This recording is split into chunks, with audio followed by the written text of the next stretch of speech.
Sementara geraha dalam proses pengecoran,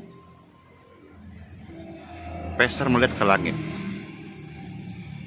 Langit ini di sebelah kanan mendung, dan tentu ini dihindari karena kalau hujan maka pelesteran ini tidak kering dengan baik.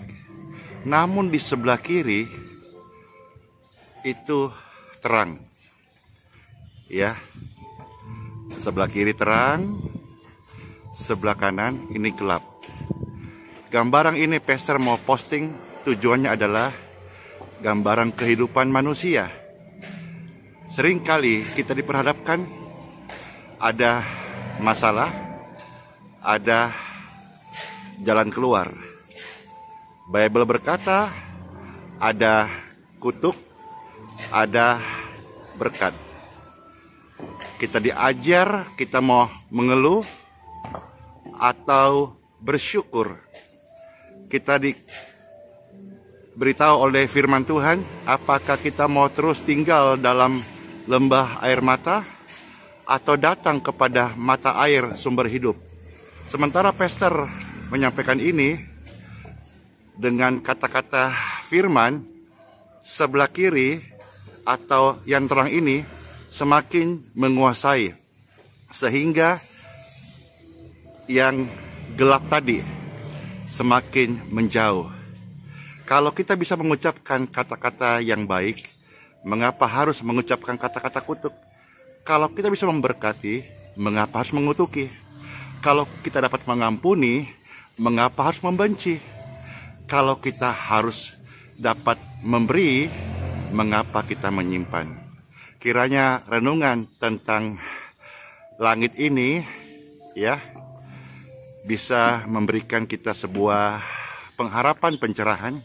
Di dalam Bible pun mencatat dalam kitab Kejadian pasal 1:14, Tuhan memberikan tanda-tanda di langit ya, penerang, bulan, bintang, matahari sebagai penanda bagi manusia. Saudara terberkati, ya untuk itulah kita dipanggil Tuhan untuk menjadi berkat. Immanuel, Pastor berdoa rahmat Tuhan menyertai setiap kita, menyertai negeri tercinta Indonesia, damai sejahtera di bumi ini. Shalom. View di belakang saya ini adalah sisa-sisa longsor daripada parit yang melanda Healing Center dan Geraha Yesus Balikpapan. Puji Tuhan saudara-saudara, sekalipun ini adalah pecahan, tapi batu-batu ini tetap akan disimpan sebagai fondasi yang akan dibangun kembali. Demikian pun juga dengan hidup saudara-saudara. Mungkin pernah hancur, mungkin pernah rusak, mungkin pernah gagal, atau saudara pernah ada di lembah kekelaman. Namun sebagaimana firman Tuhan berkata bahwa batu-batu itu tidaklah dibuang, tetapi di dalam Tuhan Dia akan mengubah menjadi batu yang hidup, yang akan berguna bagi kehidupan banyak orang. Bible Pastor buka ya di dalam 1 Petrus pasal 2 ayat 4 dan 5. Di sini ada sebuah firman yang sangat indah bagi setiap kita. Dikatakan bahwa batu-batu itu tidak akan dibuang. Sebagaimana manusia hidupnya yang pernah gagal, mungkin ditolak oleh manusia, ditolak oleh lingkungan, ditolak oleh masyarakat. Ya, hidup saya juga dulu rusak. Saya pernah mengalami dinginnya jeruji besi. Saya pernah ada di lembah kekelaman narkoba. Tetapi puji Tuhan, sekalipun waktu itu banyak manusia menolak saya, tetapi Tuhan menerima saya, sekalipun waktu itu seorang sampah masyarakat, seseorang yang tidak berharga sama sekali, tetapi tidak dibuang, Dia jadikan indah sesuai rencananya. Percaya bahwa firman Tuhan tidak mungkin gagal, dan kalau engkau serahkan hidup pada Tuhan, Dia akan mengubah hidupmu dari sampah masyarakat menjadi sesuatu yang berharga. Wow, dari sesuatu yang hina dina Dia bisa ubah engkau menjadi emas yang bersinar. Glory to God. Haleluya. Dan Bible pun berkata, saudara-saudara, bahwa manusia yang terpilih itu berharga di mata Tuhan. Tuhan memberikan hadiratnya kepada saudara dan saya. Hadirat Tuhan membuat kita kuat melewati segala hal dan termasuk bangkit dari masa-masa kesesakan. Dan sebagaimana di dalam Yesus kita menjadi batu yang hidup, maka di dalam Yesus hidup kita yang pernah gagal, Dia akan membangun kembali di dalam hadiratnya, di dalam kekuatannya, di dalam kuasanya, di dalam kasihnya. Batu-batu ini akan dipakai menjadi sesuatu yang berguna. Mungkin suatu hari tidak kelihatan lagi, tapi menjadi fondasi yang kuat. Mungkin masa-masa kemarin sebelum seluruh bumi mengalami wabah seperti hari ini, itu masa-masa iman Anda sedang ditanam sebagai fondasi.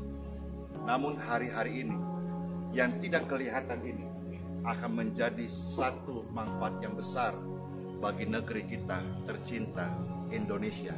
Dimanapun kau berada, kalau engkau sedang kekelaman, putus asa, kebimbangan, bahkan besok kemarin dapat sebuah message dari Belanda, ada seorang wanita yang rencananya kemarin akan menyuntik mati dirinya oleh karena keadaan yang putus asa.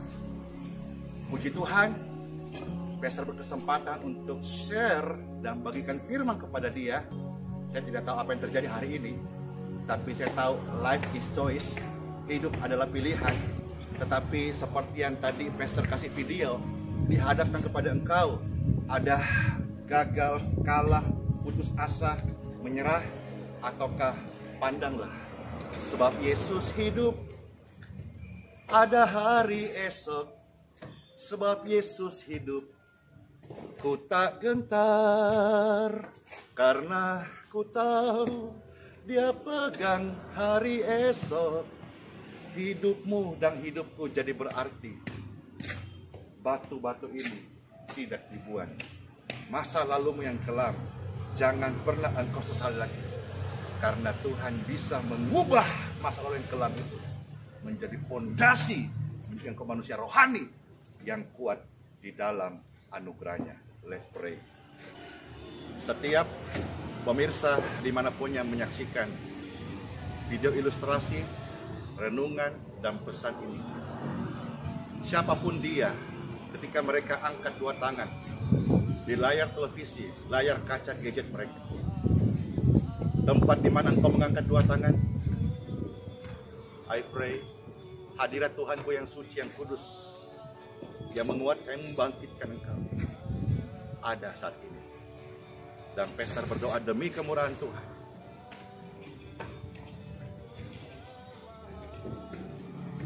terimalah kuasanya, terimalah rohnya yang membawa engkau hidup yang baru. In Jesus name. Pastor berdoa dalam kesempatan yang berbahagia ini, setiap pendengar, pemirsa dimanapun engkau berada, yang sedang duduk di kursi roda, ya, saya sedang berbicara yang sedang duduk di kursi roda.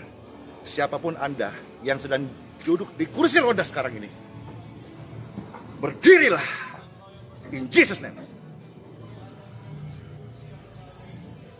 dan terimalah kesembuhannya. Amin. Saudara terberkati, bagikan kabar baik saja kepada seluruh penjuru dunia. Kasih tahu kepada setiap umat manusia bahwa di dalam Yesus engkau memiliki harapan. Masa lalu yang gelap, yang kelam, sebagaimana saya yang hancur, Tuhan Yesus memulihkan dan memberkati. Immanuel, Shalom.